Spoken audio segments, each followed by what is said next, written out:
Kun raadiyoo sagalee Ameerikaati.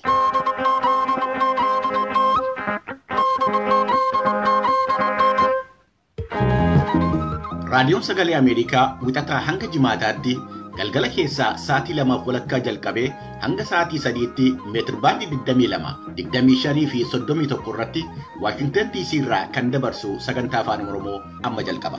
Dhaggeeffattoota keenya kabajamoo fagoodhaa fi dhiyoodhaa raadiyoon marsaa intarneetii fi saatalaayitii Naayil Saatiin akkasumas feesbuukiidhaan sagantaa keenya hordofaa jirtan hunduu nagaan keenya bakka jirtanitti isin qaqqabu.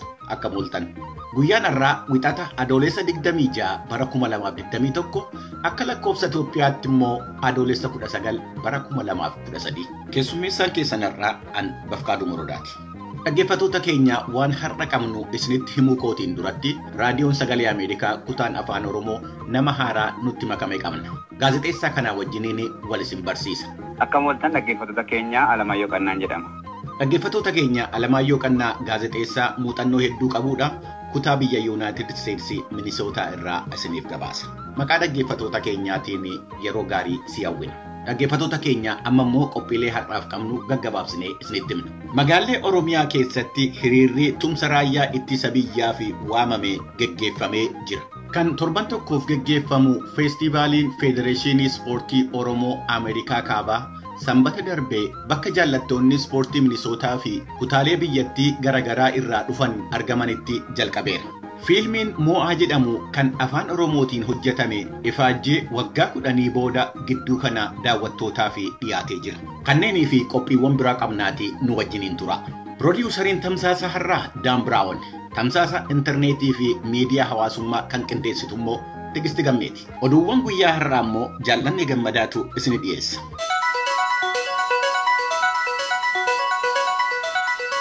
Attam ooltan kabajamtoota dhaggeeffattoota keenyaa oduun har'aaf qabnu kunoo. Bulchiinsi naannoo Amaaraa dargaggoonni loltoota Tigraay kanneen waraana mootummaa federaalaaf ka bulchiinsa naannoo salganii waraanan irratti akka meeshaa kaasuuf gaafatee jira. Loltoota adda bilisummaa uummata Tigraay yookaan TPLF irratti duulli guddaan waamame kun waraanni Amaaraa akka jedhutti yeroo ammaa bulchiinsa naannoo Amaaraa haleellaa fi walwaraansa baatii 8tiif gaggeeffame akkasumas tasgabbii dhabiinsa Itoophiyaa keessatti babal'isaa jiru jedhee jira. Bulchiinsa naannoo Amaaraa keessa dargaggoota milishoota akkasumas kanneen milishaa hin ta'in kanneen meeshaa waraanaa mootummaa kamiyyuu hidhatan kanneen meeshaa dhuunfaa hidhatan duula waraanaa TPLF irratti gaggeeffamu kanatti akka dabalaman pireezidaantiin bulchiinsa naannoo Amaaraa obbo Aganyoo Tashaagar gaafachuu isaanii miidiyaan mootummaa bulchiinsa naannoo Amaaraa beeksisee jira. Dubbii himaa TPLF Geetaachoo Raddaa kanarratti yaada akka kennan gochuuf yaaliin gaggeeffame hin milkoofne.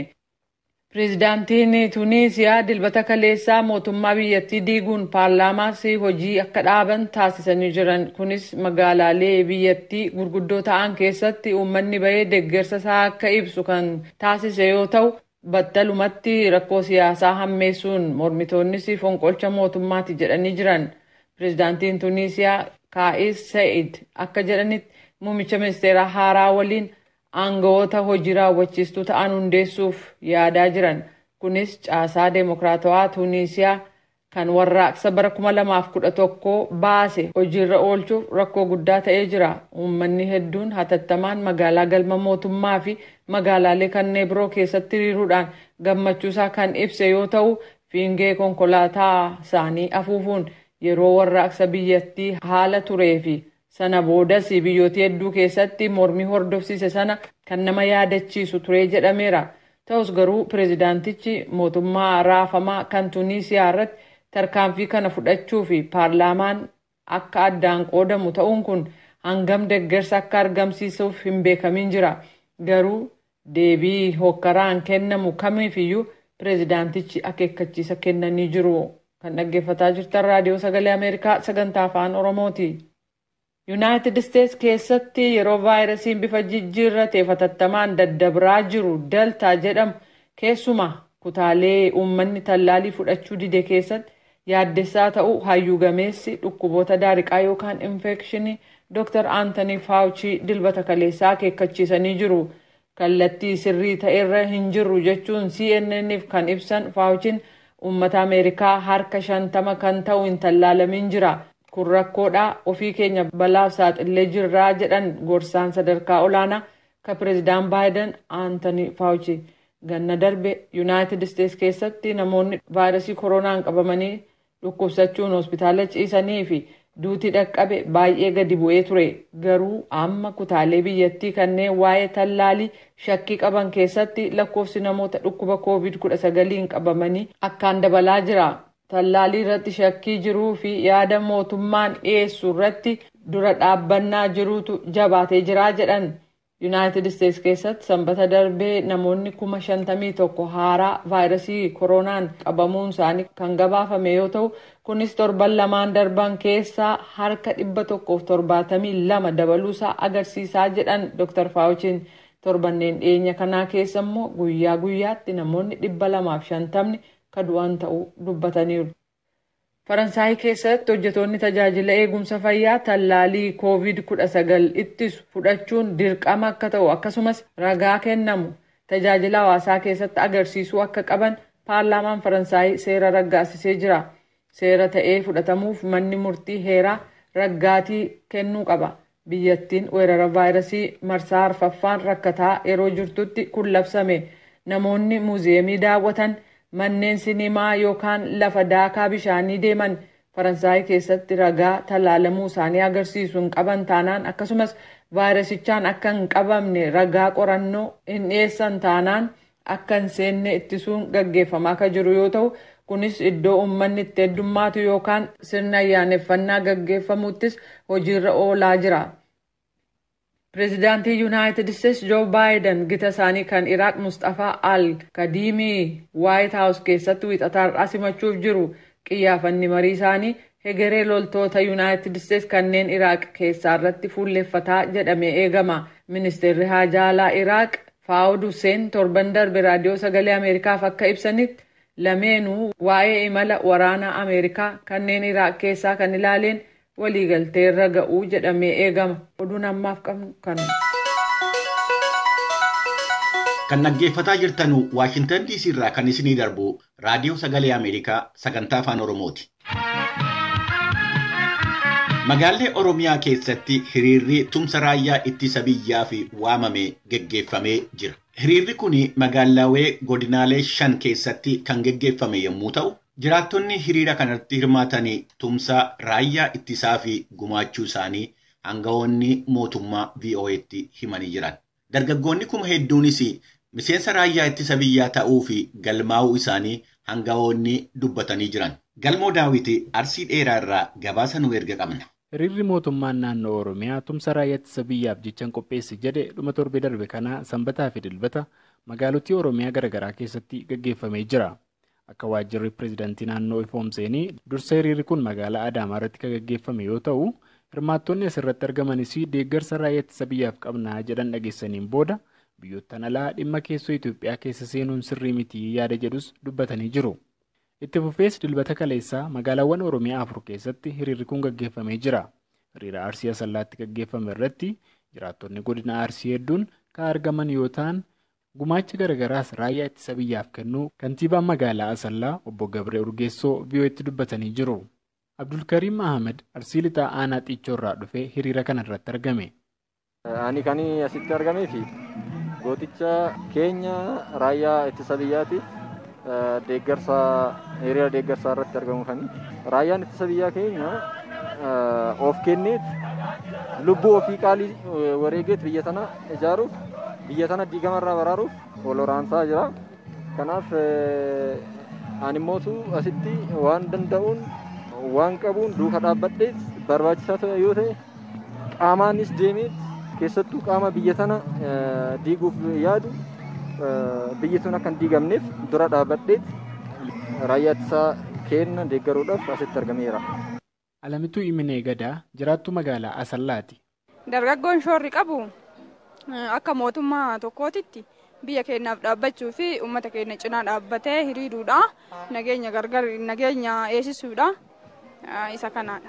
Mootummaa irraa wanni eegamu waraana gama hundaan ka'u kana akka tasgabbii tokko sirreessuu irraa barbaanna. Kantiibaan magaalaa Asallaa obbo Gabree Urgeessoo deeggarsa gosa adda addaan walitti qabameen dabalata dargaggoonni godinichaa raayyaa ittisa biyyaatti dabalamaniiru jedhan. Dargaggoonni gara 3,000tti kala'an waliigala godina Arsiitii magaalaa Asallaa irraa jiddugaleessa magaalaa Asallaatti amma kan walitti qabaman magaalaa irraa dargaggoonni 308 godina irraa immoo dargaggoonni naannoo 2,300 aanaalee godina Arsii qabu hundarra walitti qabamanii namni gara 2,608 ta'u asitti calallii geggeeffachaa jira hojii teeknikaa jechuudha. Dargaggoonni kun waan calalliin godhu kan biraa ta'e murtii raayyaa ittisa biyyaatti makamuu qabna jedhu murteessanii iddoo jiran hundaa akka asitti argamanii fi raayyaatti makamuudhaaf kutannoo fi murtee gootummaadhaa kan itti murteessanidha. Kanatu jira naannoo kanatti. Dargaggoonni kun fedhaan dhufan immoo kanarratti yaada keessan maali? Ololli baandaawwanii kajuuntaadha daangaan qabu. Dargaggoota kana nama 2,300 dirqamaan walitti baasuun odoo ka danda'amu ta'e addunyaa kamitti taasifamee beeka. Kanaaf dargaggeessa kana booddeellee dhaqxee atis qaamaan laaluu dandeetta. Dhiichisaa sirbaa ergaa inni asitti dabarsaa ture argiteerta. Inumaa yoo meedikaala milkaa'uu dhabe kan boo'utu baay'ee kan itti dhagahamu. Akka waan hamleen isaa tuqameetti kan itti dhagahamu malee dhimmi dirqisiisaa jedhu olola diinaati. Deeggarsi guyyaa har'aa isa jalqabaati miti. Kanaan duras wariin asii fuudhamee iddoo raayyaan ittisa biyyaa jirutti abbootii gadaatiin qabamee kan geeffameef ta'uu isaati. Akkasuma immoo deeggarsi ammas kan cite miti. Kan immoo waliigala isaa laaltu hawaasni keenya deeggarsi amma gochaa jiru marsaadhaan akkaataa rakkoon sun ulfaatuun rakkicha haga hiikkatutti raayyaa isaa faana dhaabbachuudhaaf itti fufisaa kan jiru. Kanaaf kaka'umsi gama kanaan jirus kana fakkaata. Obbo Gabreen irra deebiin oduun mootummaan dargaggoota dirqii lolatti ergaa jira jedhu dhugaa miti jechuun dubbatu. Hiriirri kun ammas magaalaa guddoo godina Baalee Roobeetti illee gaggeeffamee jira. Hoogganaan biiroo kominikeeshinii magaalaa Roobee obbo Girmaa Mangashaa jiraattonni godinichaa aanolee garaagaraa irraa dhufanii hiriira kana irratti argamuu himan. Dabalaniis jiraattonni godinichaa gumaacha raayyaa humna ittisaaf kennuu eeranii magaalaa Roobee keessaa qofaa dargaggoonni 300 ol raayyaa ittisa biyyaatti dabalamuu eeran. Godinni Baalees akka beeksisetti godinicha keessaa dargaggoonni 1,300 ol ta'an raayyaa ittisa biyyaaf galmaanii akka jiranis waajjirri kominikeeshinii godina Baalee VOA'tti himeera. Arsii lixaa magaalaa Shaashamanneettis hiriirumni wal fakkaatu gaggeeffamee jira. Obbo Baldaa Galatoo aangawii mootummaa kan magaalaa Shaashamannee waa'ee hiriira kaleessaa kana akkas jedhu. Godina Arsii lixaa aanolee godina Arsii lixaa jiran hunda aanolee 11 fi magaalota lamaan dabalatee waliigala akka bulchiinsa magaalaa Shaashamanneetiif godina Arsii lixaatti waan ta'eef kutaan hawaasaa hundi qonnaan bulaan abbootiin gadaa waliin siiqqee daldaltootni otoo hin hafin qaamni hundi aanolee hundarraa magaalota xixiqqoo otoo hin hafin hunda kutaan hawaasaa kan keessatti hirmaatan ture Abibichi. Qonnaan bulaan keenya uummanni keenya waliigala abbootii qabeenyaa dabalatee raayyaa keenya cinaa dhaabbachuudhaaf waan qabanirraa lukkuudhaa hanga lubbuutti mootoo jedhuun waan qaban karaa adda addaatiin walitti gumaachanii dhimma kana raayyaa ittisaa biraan gahuudhaaf kan imaleeranii hiriiranii. Obbo Baldaan godina Arsii lixaa irraallee dargaggoonni hedduun dhiyeenya raayyaa ittisaatti makamaniiru jedhu. Dargaggoonni raayyaa ittisa biyyatti makamaa jiru.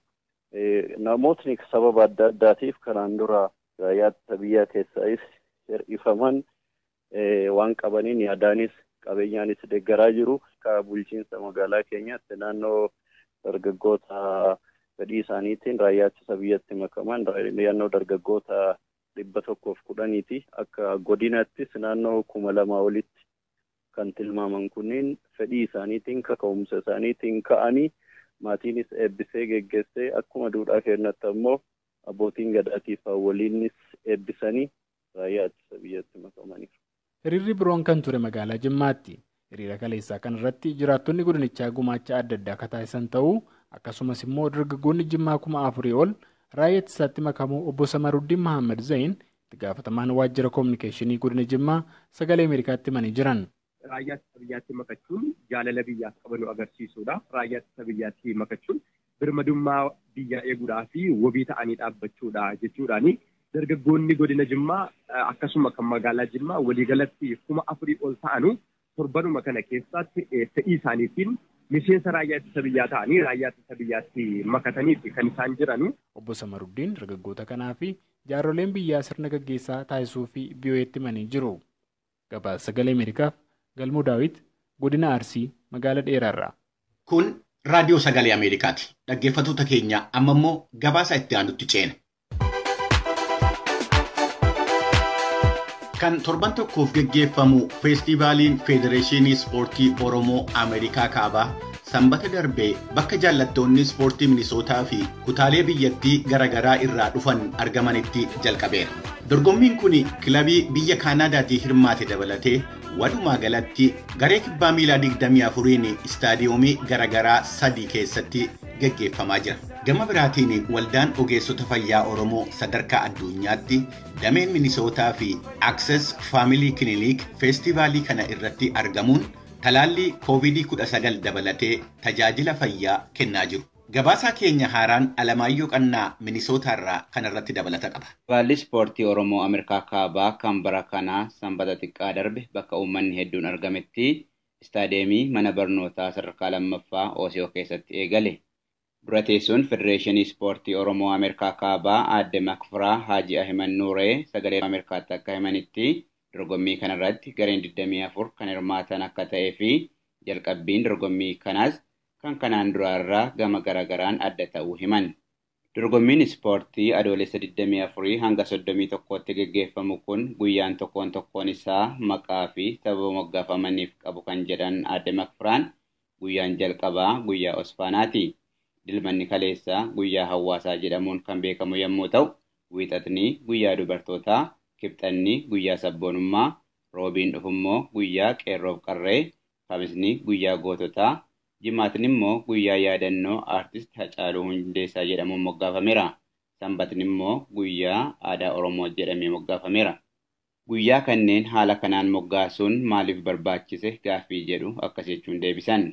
Guyyaaleen kun yoo ilaalte maqaaleen guyyaa kanaaf kenname guyyaa 7 qabna ittiin taphannu waan saba Oromoo keessatti waan jabaadhaa ittiin yaadatamuu qaba takka immoo Oromoon irraa baratuu qabdi waan jedhu san irraa haanee guyyaa tokko waan kana irratti hojjanna maaliif gaafa san fookasii namaallee fudhatee namnilleen guyyaa waan san itti yaadaa oolu ta'a jechuudha.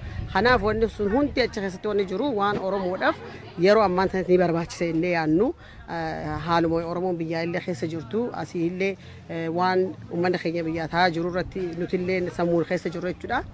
Warra biyya jiru saniif illee haala itti sagalee ta'uu dandeenyu jira maaliif nuti asitti kubbaa innee walitti qabamnu malee addunyaanis ilaalaa jirti waan kana through social media through warra adda addaa invite godhaa jira asitti illee akka dhufanii warra mootummaa keessa hojjetan jechuudha. Kubbaa miilaa tanaa fi ispoortii use goonee garuu moor Oromummaa bakka itti calaqqisnu hanga ta'eef Osfaanaan ispoortii qofaan kan ta'iniif guyyaalee kana yoo akkasitti adda baasnee keenye ummata keenya fi sagalee ta'uun ifiifillee eenyummaa keenya Oromummaa keenya ittiin jabeessine illee waan yaandeef kana goone jechuudha. Guyyaaleen kun immoo gaafa akkasitti adda fuudhamu dargaggoonni illeen kana jala deemanii jechuudha. Guyyaa isaanii gaafa ta'e itti yaadanii qeerroo fi qarreen Oromoo maal godhuu dandeessi akka Oromootti haala kamii wayitti dhufnaa wal barruutu illee jechuudha. Biyya kana keessa nama jiru adda addaa hanga qabuuf ijoolleen keenya hedduu waliin bartu. So gaafa kana immoo dirqama isaan fida guyyaa isaaniiti jechuudha. Waan adda addaa godhan wal baran achumaan afaan ifii baran aadaa ifii baran so waa hedduu keessa jira jechuudha guyyaalee maqaatti quwwan kana keessa. Gama biraatiin waldaa ogeeyyota fayyaa Oromoo kan sadarkaa addunyaatti dameen Minisootaa fi Access Family Clinic dirree ispoortiitti argamuun tajaajila fayyaa barbaachisaa kennaa akka jiru hundeessaan Access Family Clinic Dr. Obsaa Hassan himan. Tajaajilli fayyaa isaan asitti kennanis maal akka ta'e akkas jechuudhaan ibsu. Wanni nuti kan nuyi hedduudha tokko gorsa preventative medicine eegumsa fayyaa ka jaamu arraan tanan jalqabne malee blood pressure measurement namni dhiibbaa dhiigaa isaanii akka laallatu wantoota silaa kilinika dhaqee namni barbaaddatu asitti dirruma isaa jiran tanatti lallaalamuu danda'anii yoo tarii namni tokko lama namni sadii namni hangumaa as keessa laalamee rakkoo irratti argine gara kilinika keenyaa akka dhufan kilinika dhuunfaa isaanii akka doktora isaanii akka deeman asumaan gorsina suni tokko screening exam jaama kan lammataa talaalliin jenne kunis screeningii keessaa tokko preventative medicine jechuudha. Maaliif talaalliin qaamuma keenya kan osoo nagee qabdu talaalamtee qaamni kee ittisa oomishee achi booda immoo yoo dhukkuba kanaan kan qabamtu taatellee kuwa koronaa kan akka sirraachisu godhuudha. Sani wanni nu tajaajilu kun gaa akkuma barametti namni bara barnoota keessa jiru fuula dura immoo hegeree kara mana fayyaa fa'aa kajeellaa qabu iddoo tana dhufee networkii uummataa doktara wajjin faarmasii wajjin fakkeenyaaf amma Naayilii Abdullaahi warra arraan tana medical school seenuudhaaf ol deemaa jiru. Ijoollota amma lafaa kaan kana fakkii ta'uudhaafii fi networkii uumuudhaaf waan nu gargaaruuf iddoon tuni waan hedduudha uummata keenya tajaajilti jennee yaadna. Federeeshiniin Ispoortii Oromoo Kaaba Ameerikaa waggoota 25 darban hojii aadaa Oromoo beeksisuu hojjechaa akka ture kan himan dura teessuun Osfaanaa magaalonni kutaa biyya Minisootaa hedduun torbee kana torbee Oromoo jechuun moggaasaniiru. Sagalee Ameerikaaf Alamaayyoo Qannaa Minneapolis irraa. Kan dhaggeeffataa jirtanii Waashingtan DC irraa kan darbu raadiyoo Sagalee Ameerikaati. Fiilmiin Mo'aa jedhamu kan afaan Oromootiin hojjetame ifaajjee waggaa 10 booda gidduu kana daawwattootaaf dhiyaatee jira. Daariktarrii fi barreessaan fiilmichaa Beekii Uumaa taatota hedduu kanneen ammaan dura fiilmitti hirmaatanii hin beekne hirmaachisuun akka fiilmicha hojjete ibsa. Daawwattoonni fiilmii Mo'aa yaada isaanii raadiyoo Sagalee Ameerikaatiif kennan fiilmichi roga hundaanuu qulqullinaan kan hojjetame ta'uusaa dubbatan. Sahay Daamxoo baniinsa fiilmichaa irratti argamuun gabaasa qindeessite qabdi. Beekii Uumaa jedhutti fiilmiin Mo'aa hojii fiilmii sanaa qulqullinaan hojjechuun cinatti taatota haarawaa gara indaastirii fiilmiitti fiduu irratti xiyyeeffannoon hojjeteera. Mo'aan eenyu? Fiilmiin kun seenaa maalii qaba? Barreessaa fiilmichaa Beekii Uumaarraa dhaggeeffadhaa. Mo'aa jechuun iccitii baay'ee qaba jechuun Oromoon akka moonaan barbaadaa ijoollummaa kootii kaasee aartii keessas kan hin galee akka sabaatti miidhamne waan tureef dhibbaa sana keessaa baane guyyaa tokko moonaa waan jedhu mul'atan qaba. Yeroo carraasaa argadhee baradhee as goomu fiilmittiin jijjiiree as geera jechuudha mul'ata koo har'a argeera.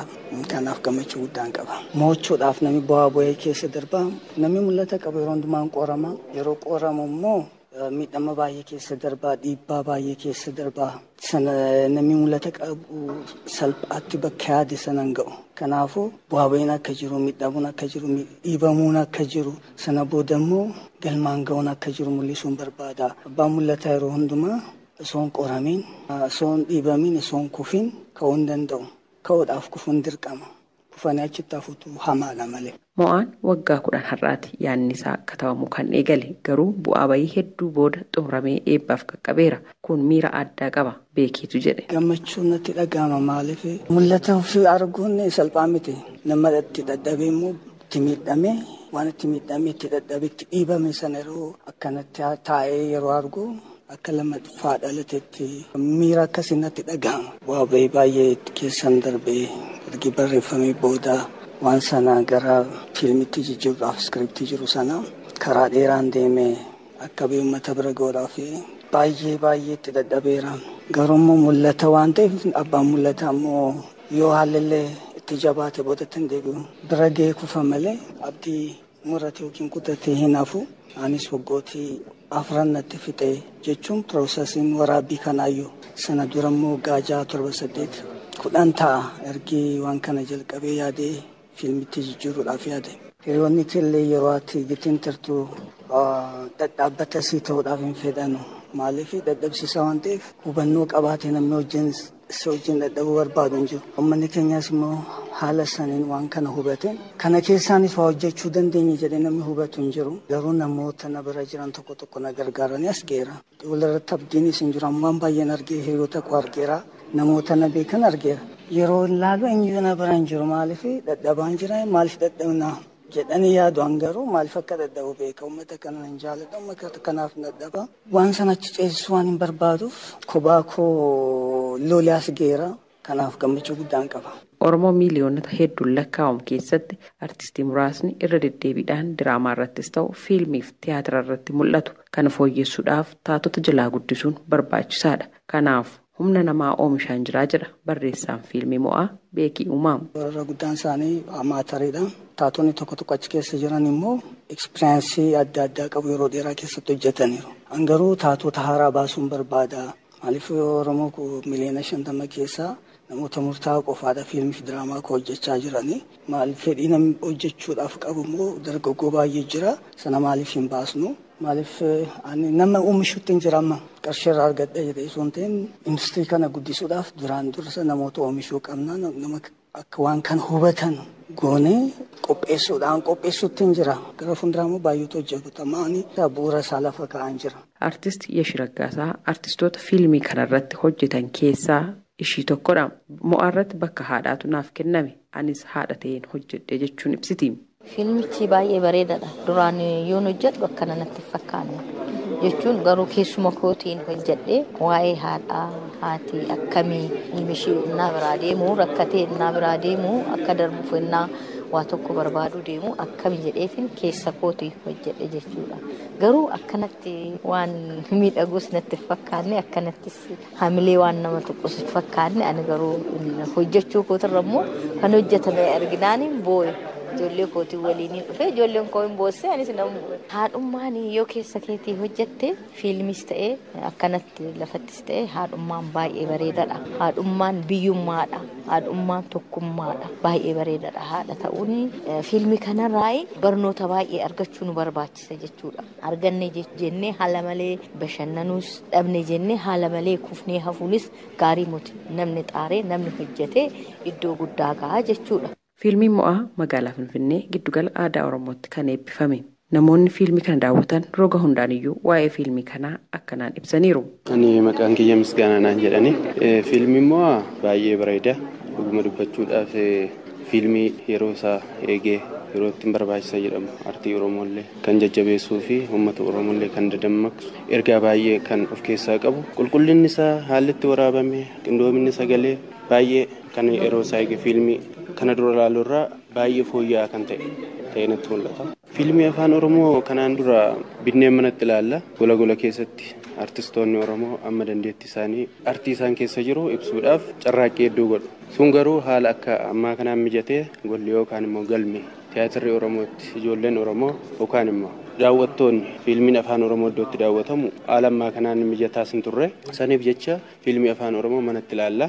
Sanirra kan darbe galmatti akkaataa kanaan jalqabbiidha anaaf jechuun barbaada. Manaajarri qophii fiilmii Mo'aa fi hojii gaggeessaan dhaabbata leenjii fiilmii Sanscribe Tasfaayee Mokonnin yeroo dhiyoodhaan asitti fiilmiin afaan Oromoo akkaataa saayinsii fiilmiin hojjetamaa jira jechuun fakkeenyummaadhaan fiilmii Mo'aa kaasaniiru. Fiilmiin Oromoo amma hojjetamaa jiran baay'een isaanii barattoota keenyaan hojjetamaa jiru. Barattoota keenya gaafa inni immoo saayinsii fiilmiitiin hojjetamaa jiru. Sadarkaan afaan Oromoo sadarkaa fiilmiitti ol guddatee daangaa ce'ee jira. Kanaafi beekumsaan hojjetu ulaagaalee barbaachisan hundumaa itti hirmaachisanii hojjetu ijoolleen kun. Barreeffamarraa ka'anii qeeqanii beekumsaan godhu. Hir'ina isaas beeku, gaarummaas beeku. Dhiphina isaas beeku, waan hundumaa beeku.